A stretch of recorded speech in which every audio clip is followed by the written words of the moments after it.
লিচুর বিচি, যা আমার আপনার চোখে হয়তো খুবই সাধারণ তুচ্ছ কিছু, কিন্তু সেই তুচ্ছ জিনিসে ঢুকেই কেড়ে নিল এক ফুটফুটে শিশুর প্রাণ, কেড়ে নিল একটি পরিবারের সব স্বপ্ন, হাসি আর বেঁচে থাকার অন্যতম অবলম্বন। যশোরের মনিরামপুর উপজেলার মায়াজ হাসান, বয়স মাত্র ১.৫ বছর, সোমবার বিকেলে বাবার কোলে বসে খাচ্ছিলেন প্রিয় ফল লিচু। বাবা মা নিশ্চিন্ত ছিলেন, শিশুটি খাচ্ছে আনন্দ নিয়ে, কিন্তু সেই মুহূর্তে সেই আনন্দ পরিণত হয় অসহনীয় দুঃস্বপ্নে। লিচুর বিচি অসাবধানতাবশত ঢুকে পড়ে মায়াজের গলায়, নিঃশ্বাস বন্ধ হয়ে আসে, মুখ কালো হয়ে যায়। পরিবারের সদস্যরা দিশেহারা হয়ে দ্রুত তাকে নিয়ে ছুটে যান মনিরামপুর উপজেলা স্বাস্থ্য কমপ্লেক্সে।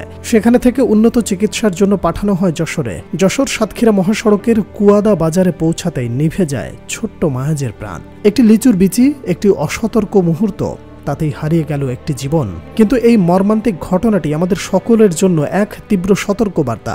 শিশুদের খাওয়ানোর সময় যে একটু অসাবধানতাও কত ভয়াবহ হতে পারে, এই ঘটনা তারই নগ্ন উদাহরণ। তাই আসুন আমরা সকলেই আরও বেশি সচেতন হই, সতর্ক হই।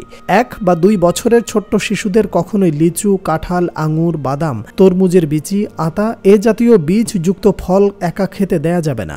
শিশুরা ভালো করে চিবোতে বা বিচি আলাদা করতে জানে না, গলায় আটকে গিয়ে শ্বাসনালী বন্ধ হয়ে যেতে পারে। খাওয়ার সময় শিশুদের একা রাখা যাবে না, শিশুর পাশে থাকুন, খেয়াল রাখুন মুখে কি দিচ্ছে। গলায় কিছু আটকে গেলে তাৎক্ষণিক করণীয় কি, সেটাও আমাদের খুব ভালো করে জানা জরুরি।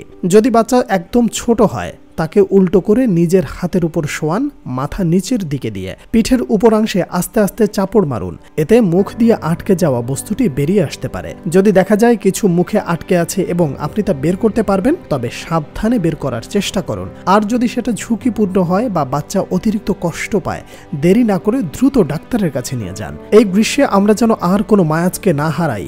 শিশুকে লিচু বা এ ধরনের ফল খাওয়ানোর আগে অবশ্যই বিচি বের করে দিন। একটি লিচুর বিচি হয়তো আমাদের চোখে তুচ্ছ, কিন্তু কারো কাছে তা জীবন।